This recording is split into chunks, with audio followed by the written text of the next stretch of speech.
राधे राधे श्री जी के प्यारे भक्तों। दोस्तों, आइए आज सुनते हैं एक बहुत ही पौराणिक कथा।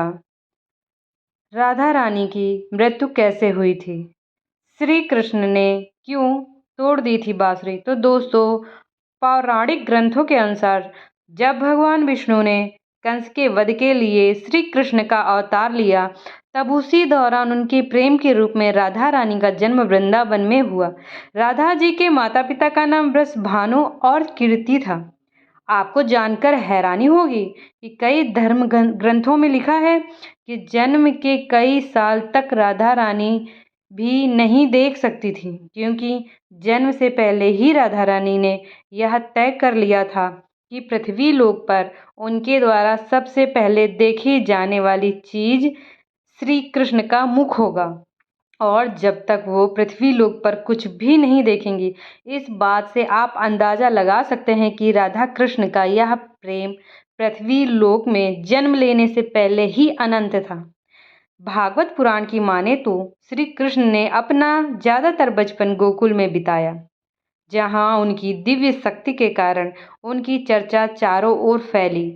साथ ही श्री कृष्ण और राधा के प्रेम के बारे में भी उस समय पूरे गोकुल को पता था, क्योंकि श्री कृष्ण और राधा 8 साल की उम्र से ही एक दूसरे को प्रेम करने लगे थे। जहां हमेशा गोपियां श्री कृष्ण की बांसुरी की धुन पर नृत्य करती थीं, वहीं राधा श्री कृष्ण की बांसुरी में खोई हुई उनके पास बैठ जाती थी। राधा और बांसुरी का जुड़ाव ऐसा था, जब भी श्री कृष्ण बांसुरी बजाते, राधा को मानो ये पता चल जाता कि श्री कृष्ण उन्हें बुला रहे हैं। जिसके बाद श्री कृष्ण और राधा घंटों तक यमुना नदी के किनारे बांसुरी की धुन में मगन रहते। कई बार तो गोपियां भी इनसे इस तरह से प्रेम को देखकर जलते थे। जब श्री कृष्ण बड़े हुए, तब उनके आसपास के लोगों की जिंदगी काफी तेजी से बदली, खासकर राधा और श्री कृष्ण की, क्योंकि अब वो समय आ चुका था जिसके कारण श्री कृष्ण ने पृथ्वी लोक पर जन्म लिया था। इसलिए अपने मामा कंस के बुलाव पर श्री कृष्ण को वृंदावन छोड़कर मथुरा जाना पड़ा। मथुरा जाने से पहले ही श्री कृष्ण ने आखिरी बार राधा जी से भेंट की थी, और श्री कृष्ण और राधा इस समय काफी उदास थे। राधा ये बात जानती थी कि श्री कृष्ण के मथुरा जाने के बाद श्री कृष्ण का वृंदावन वापस आना बहुत मुश्किल होगा, जिसके बाद राधा रानी शायद श्री कृष्ण से दोबारा नहीं मिल पाएंगी। इसीलिए काफी समय तक इन दोनों के बीच खामोशी रही, और अंत में राधा ने श्री कृष्ण से 2 वचन लिए, जिसमें पहला वचन था कि राधा के दिल में हमेशा श्री कृष्ण का ही वास रहेगा, और दूसरे वचन में राधा ने श्री कृष्ण से कहा कि मेरे अंत के समय मुझे आप दर्शन देंगे। श्री कृष्ण राधा के दुखों को समझते थे, और वह यह भी जानते थे कि राधा शायद उनके वियोग को सहन नहीं कर पाएगी। इसीलिए श्री कृष्ण ने राधा से एक वचन लिया कि मेरे जाने के बाद राधा, तुम मेरे वियोग में कभी आंसू नहीं बहाओगी। जिसके बाद श्री कृष्ण अपने भाई बलराम के साथ मथुरा पहुंचते हैं, और अपने कर्मों के अनुसार अपने मामा कंस का वध करके मथुरा के जेल में अपने माता पिता देवकी और वासुदेव को मुक्त कराते हैं। श्री कृष्ण द्वारा कंस का वध करने के बाद मथुरा की प्रजा में बड़ी खुशियां मनाई जाती हैं। पर कंस की मृत्यु का समाचार जब उनके ससुर मगधराज जरासंध को मिला, तो वह आग बाबूला हो गया। अपनी विशाल सेना लेकर वह विध्वंसी पर आक्रमण करने चल पड़ा। श्री कृष्ण जब पता चला कि जरासंध मथुरा पर आक्रमण करने आ रहा है, तो उन्होंने अपने भाई बलराम के साथ एक सेना तैयार की और जरासंध को युद्ध में बुरी तरह हरा दिया। लेकिन जब मथुरा पर काफी आक्रमण होने लगे थे, इसीलिए श्री कृष्ण ने यादवों की रक्षा के लिए समुद्र के किनारे एक राज्य का निर्माण कराया, जिसके चारों ओर एक बहुत बड़ी दीवार थी, जिसमें बहुत से दरवाजे थे, और आगे इसी राज्य को द्वारिका का नाम दिया गया। श्री कृष्ण ने द्वारिका पर करीब 36 साल तक शासन किया। इसीलिए श्री कृष्ण को द्वारिकाधीश भी कहा जाता है। द्वारका में रहकर श्री कृष्ण ने रुक्मणी और सत्यभामा से भी विवाह किया। श्री कृष्ण रुक्मणी से काफी प्रेम करते थे। रुक्मिणी भी श्री कृष्ण को अपना आराध्य मानती थी। यहाँ तक कि रुक्मिणी ने तो अपने परिवार के विरुद्ध जाकर श्री कृष्ण से भागकर यानी गंधर्व विवाह किया। जब श्री कृष्ण द्वारिका पर राज कर रहे थे उस समय भगवान श्री कृष्ण का जीवन काफ़ी व्यस्त था। वहीं राधा रानी वृंदावन में बैठे श्री कृष्ण के बाद यादों में खोई हुई थी। श्री कृष्ण अपने जीवन में व्यस्त भले ही थे, लेकिन उन्होंने कभी भी राधा रानी को नहीं बुलाया था। कई बार तो उनकी पत्नियां भी श्री कृष्ण से राधा प्रेम को देखकर काफ़ी जला करती थी, क्योंकि सोते जागते कृष्ण राधे नाम जापा करते थे। मानो राधा और श्री कृष्ण का प्रेम ही श्री कृष्ण के लिए कोई शक्ति हो।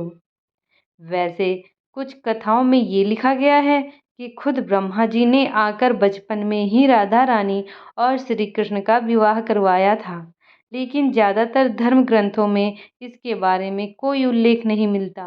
पर ज़्यादातर धर्म ग्रंथों में देखने को मिलता है कि श्री कृष्ण से वियोग के बाद राधा श्री कृष्ण की भक्ति में लग जाती हैं, जिसके बाद एक समय भी आता है जब उनका विवाह यादव पुत्र अभिमन्यु से कर दिया जाता है। और यादव पुत्र अभिमन्यु को श्राप मिला था कि वो कभी भी राधा रानी को छू नहीं सकता। अगर उसने ऐसा किया या कोशिश की तो वह भस्म हो जाएगा।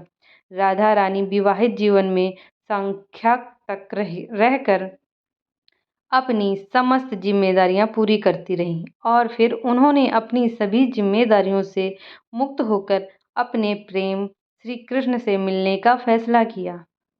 पुराणों में राधा की मृत्यु का उल्लेख नारद पुराण में मिलता है, जहाँ लिखा गया है कि जब राधा रानी श्री कृष्ण से मिलने द्वारिका पहुंची तो यहाँ दोनों काफ़ी समय तक साथ रहे, पर एक साथ एक महल में रहने के बावजूद श्री कृष्ण अपने कार्य में काफ़ी व्यस्त रहा करते थे। इसके अलावा श्री कृष्ण को यह भी डर था कि कहीं श्री कृष्ण और उनके प्रेम के कारण श्री कृष्ण की पत्नी रुक्मिणी और सत्यभामा को मिलने वाला श्री कृष्ण का प्रेम कम ना हो जाए।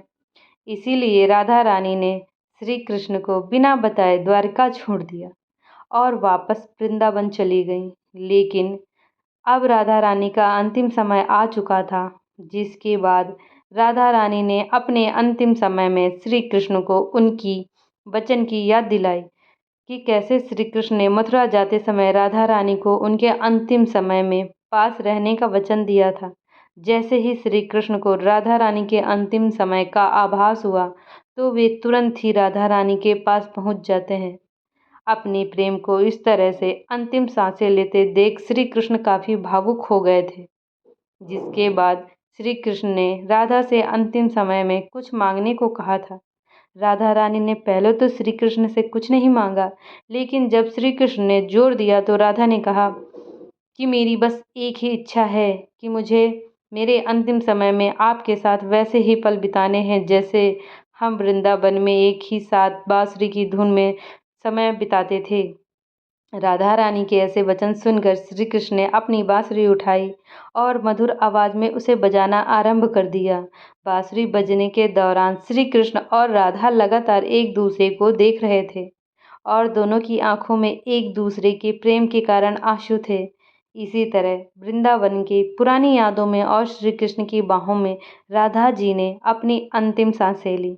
राधा जी की सांसें थम जाने पर श्री कृष्ण की बांसुरी की आवाज़ भी थम गई और श्री कृष्ण को राधा जी की मृत्यु से इतना दुख पहुंचा कि उन्होंने उस समय अपनी सबसे प्रिय बांसुरी को दो टुकड़ों में तोड़ दिया। और इसी तरह एक ही दिन श्री कृष्ण ने अपनी दो सबसे प्यारी चीज़ें खो दी, जिसमें सबसे पहले उनका प्रेम और दूसरी ओर उनकी बांसुरी थी। श्री राधा जी की मृत्यु के बाद श्री कृष्ण भी ज़्यादा समय तक पृथ्वी लोक पर नहीं रहे और अपने अंतिम कार्य यानी महाभारत के युद्ध को समाप्त करने के बाद उन्होंने भी पृथ्वी लोक को छोड़ दिया।